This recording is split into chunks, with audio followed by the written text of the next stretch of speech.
mga idol, ha? Luto na gatong simpleng adobong baboy mga idol, ha? So taas panihapon dana pamahaw ni ato pong tagaan sila tatay spikas.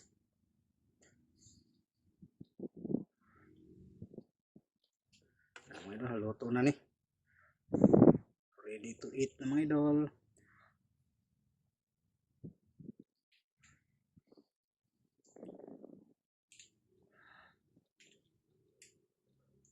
Yan.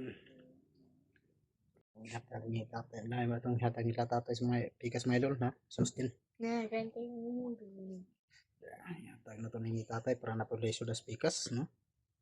Simpleng adobo lang ni mga idol. adobo lang ni mga idol. Sustin. Kung gusto mo baboy ang link nasa karni. Yan, ito hatag ni hato dila tatay. Wow. Simpleng adobo lang ni mga idol. Kaunta nyo.